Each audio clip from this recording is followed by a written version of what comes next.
بسم اللہ الرحمن الرحیم۔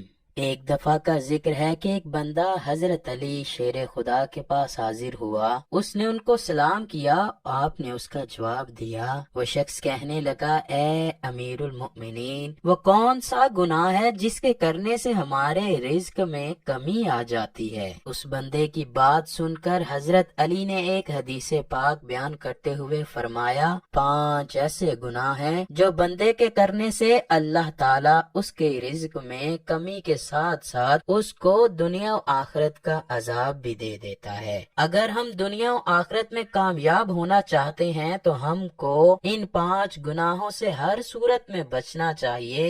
جو بندہ ان 5 گناہ کرنے سے نہیں بچ سکتا وہ اپنی دنیا و آخرت تباہ کر لیتا ہے۔ وہ شخص کہنے لگا، اے امیر المؤمنین، وہ کون سے 5 گناہ ہیں؟ آپ نے فرمایا کہ پہلا گناہ سود کا کاروبار کرنا ہے۔ آپ نے ایک ٹھنڈی آہ بھری اور فرمایا کہ سود کا کاروبار کرنے والا اس دنیا میں بھی ذلیل و خوار ہوگا اور آخرت میں بھی اللہ کے انعام و اکرام سے ہاتھ دھو بیٹھے گا اور اس کا ٹھکانہ جہنم ہی ہے۔ سود خور انسان کی کوئی عزت نہیں کرتا، وہ دوسرے کو ہر وقت پریشانیاں دے دے کر اپنا کاروبار چلاتا ہے، اس لیے اس کو بھی سکون مہیا نہیں ہوتا۔ سود خور کی جب موت ہوگی، اس کو قبر میں دفن کیا جائے گا تو سانپ اور بچھو اس کا چہرہ نوچ ڈالیں گے، اس کی شکل و صورت مسخ کر دی جائے گی۔ حضرت علی نے ایک سود خور کی بات بتاتے ہوئے فرمایا کہ ایک سود کا کاروبار کرنے والا کسی جگہ سے گر کر مر گیا، اس کے گھر والے بہت غم زدہ ہوئے۔ ایک رات بیٹے نے اپنے باپ کو خواب میں دیکھا۔ بیٹے نے اپنے والد سے پوچھا، بابا تیرے ساتھ کیا ہوا؟ والد نے جواب دیتے ہوئے کہا، بیٹا میری تو آخرت تباہ و برباد ہو گئی، سیڑھی سے گر کر میری موت واقع ہونا تھی کہ مجھے جہنم کے گہرے حصے میں ڈال دیا گیا ہے۔ اسی طرح حضرت شیخ سعدی فرماتے ہیں کہ ایک دفعہ میں کسی مکان کی تلاش کر رہا تھا کہ میری ملاقات ایک سود خور بندے سے ہوئی۔ وہ کہنے لگا، حضور میرے گھر کے ساتھ والا گھر فروخت ہو رہا ہے، میں آپ کو وہ لے دیتا ہوں اور اس طرح ہم دونوں ہمسائے بن جائیں گے۔ وہ بندہ کہنے لگا، یہ مکان بہت اچھا ہے، اس میں کوئی بھی کمی نہیں، نیا تیار ہوا ہے اور بہت ہی عمدہ ہے۔ حضرت شیخ سعدی نے فرمایا، او بے وقوف بندے، مجھے تو اس میں کمی ہی کمی نظر آ رہی ہے کہ میں ایک سود خور کا ہمسائے دار بن جاؤں۔ اس سے برا اور کیا ہو سکتا ہے کہ انسان کسی سود خور کا پڑوسی بن جائے۔ اگر ایسا مکان مجھے فری میں بھی ملے تو بھی میں ایسا مکان لینے کو تیار نہیں۔ اگر تم چاہتے ہو کہ تم دنیا میں خوشی سے زندگی گزارو،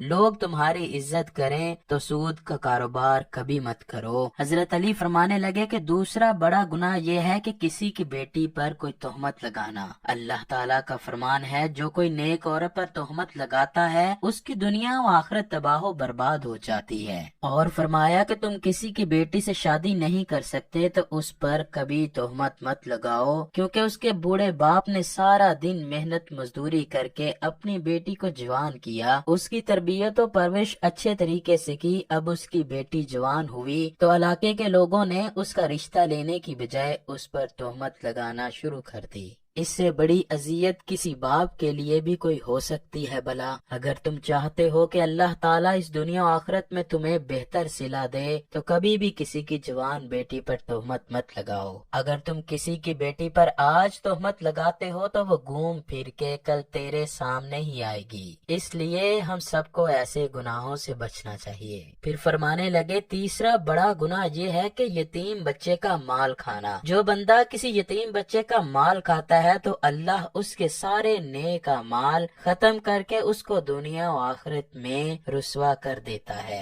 یتیم کا مال کھانے والا جب مرتا ہے تو اس کی اولاد کے ساتھ بھی وہی ہوتا ہے جو مرنے والے نے اس دنیا میں کیا ہوتا ہے۔ ہمیں چاہیے کہ یتیم بچوں کے سر پر ہاتھ رکھیں کہ بیٹا فکر مت کرو، جس چیز کی ضرورت ہو مجھ سے لے لینا۔ ہمارے نبی اکرم صلی اللہ علیہ وآلہ وسلم نے فرمایا کہ قیامت کے دن میں اور یتیم کی کفالت کرنے والا ایسے ہوں گے جیسے ہاتھ کی دونوں انگلیاں قریب قریب ہیں۔ پھر حضرت علی فرمانے لگے چوتھا گناہ شرک کرنا ہے کہ اللہ تعالیٰ کے سوا کسی اور کو خدا مت مانو۔ سب سے بڑا گناہ شرک کرنا ہے۔ فرمانے باری تعالیٰ ہے کہ اگر میں چاہوں تو سارے گناہوں کو معاف کر دوں مگر شرک کرنے والے کو کبھی معاف نہیں کروں گا۔ پھر حضرت علی فرمانے لگے پانچواں گناہ جادو کرنا ہے۔ کسی کو نقصان پہنچانے یا بیمار کرنے کے لیے کوئی بھی جب جادو ٹونا کرتا ہے تو آپ نے فرمایا کہ جادوگر کا کھانا پینا حرام ہوتا ہے۔ جادوگر کے بارے میں بیان کرتے ہوئے آپ نے یہاں تک فرمایا کہ جادوگر دائرہ اسلام سے فارغ ہو جاتا ہے، وہ کفر کرتا ہے۔ جادوگر اگر کسی پر جادو کرتا ہے تو وہ ایک نہ ایک دن گھوم پھر کر جادوگر پر الٹا پڑ جاتا ہے۔ اگر تم دنیا و آخرت کو بہتر بنانا چاہتے ہو تو ایسا خطرناک گناہ کبھی نہ کرنا۔ ناظرین گرامی، یہ 5 گناہ ایسے گناہ ہیں جن کے کرنے سے انسان اپنے اللہ تعالیٰ کو ناراض کر لیتا ہے، اور جب اللہ تعالیٰ ناراض ہوتا ہے تو اس بندے کی دنیا میں عزت نہیں رہتی اور وہ آخرت میں بھی ذلیل و خوار ہو کر رہ جاتا ہے۔ بے شک ان گناہوں کو سرزد کرنے والے کا انجام جہنم ہی ہے۔ ہمیں چاہیے کہ ہم ایسے گناہوں سے دور رہیں تاکہ اللہ تعالیٰ ہم پر اپنا کرم و فضل نازل فرمائے۔ اللہ تعالیٰ سے دعا ہے کہ وہ ہمیں ان 5 گناہوں سے دور رہنے کی توفیق عطا فرمائے۔